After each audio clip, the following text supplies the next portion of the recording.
How Does Age Affect Drinking Habits? By Joe Byrne, Sam Farmer, Lucas Warren, and Parker Flynn.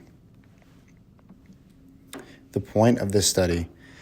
In this study, we have set out to see how age is related to drinking habits. We are specifically looking at the drinking habits of college students who typically fall in the 19 to 26 age group. We will be using data collected previously and will be performing multiple tests using SPSS software in order to examine the data. In this study, we will be performing 3 different tests. Our first test is a one-sample t-test. Our second test is a paired sample t-test. And our third test will be an independent sample t-test. After successfully completing these 3 tests, we will be able to answer our initial question: how does age affect the drinking habits of college students? Here's a list of statistics we were able to pull for the survey respondents.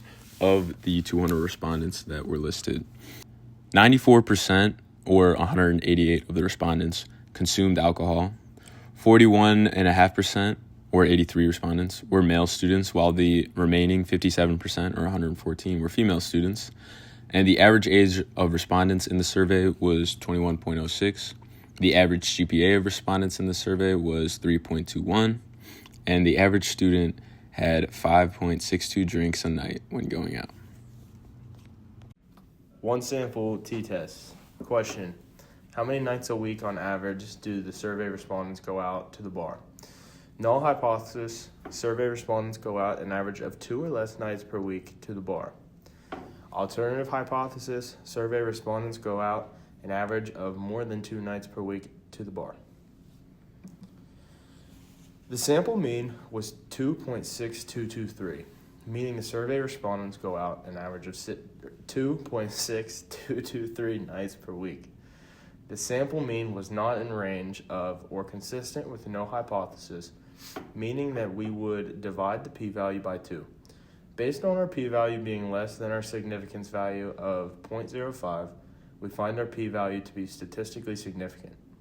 Therefore, we reject the null hypothesis that survey respondents go out an average of 2 or less nights per week. For the paired sample t-test, we wanted to compare whether or not the survey respondents had a preference of regular beer or regular wine. However, to relate these 2 drinking questions to age, which is in our original survey question, we decided to split them into 2 different age groups, one being young, aged 19 to 22, and the others being older, ages 23 to 26, which covers the full range of ages that appear in the survey. The null hypothesis was, on average, do the survey respondents drink more beer than wine, making a greater than or equal to sign, and the alternative was, on average, do the survey respondents drink more wine than beer, having the beer as the less than. And the questions are the same. The only difference is the age groups. Here are the sample results. I will break down the important pieces of data on the next slide. The goal was to see if there was a difference between the 2 groups. For the first age group, 19 to 22, the sample mean of regular beer was 4.2621, and the sample mean of regular wine was 5.1448, which was not consistent with the null hypothesis of beer being greater than wine, meaning we would have to divide the p-value by 2. The 2-sided p-value was less than 0.001, and dividing that by 2 makes it even smaller, which is less than the alpha value of 0.05, making the value not statistically significant, so we must reject the null hypothesis. The second age group, aged 23 to 26, for them, the sample mean of regular beer was 4 exactly, and the sample mean of regular wine was 5.0263, which was also not consistent with the null hypothesis of beer being greater than wine, meaning that the p-value of 0.012 also has to be divided by 2. This would give us a p-value of 0.006, which is less than the p-value of 0.05, making the value not statistically significant, so we must reject the null hypothesis. The goal of separating the 2 groups was to see if the survey respondents preferred beer over wine, which is what we expected from the younger age group, considering they're younger college kids. And instead, both groups chose regular wine on average more than regular beer, which broke from the expectation we had when initially splitting up these two age groups. Okay, so moving on from the paired sample t-tests, we want to now look at the independent samples t-test. So the question that we proposed for the independent samples t-test was, does turning 21 affect the average number of drinks a person consumes in a night? So the null hypothesis that was formed was people younger than 21 consume drinks more than or equal to people who are older than 21. And that created the variables of average numbers of drinks by younger than 21 or average numbers of drinks 21 or older. The alternative hypothesis would become people younger than 21 consume drinks less than someone 21 or older. To do this, we looked at the data. We first came up with the one sample statistic, which was just how many drinks are on average in a night, while the mean was 5.6225.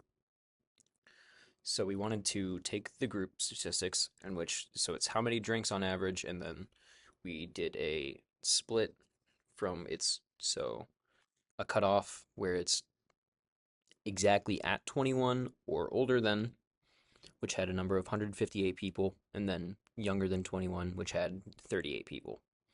The mean for people 21 and older was 6.0506, and the mean for people younger than 21 was 3.9342.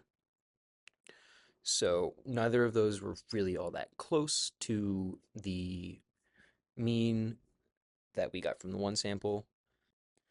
So looking at the data, we know that both means are not along what we would want from the sample mean.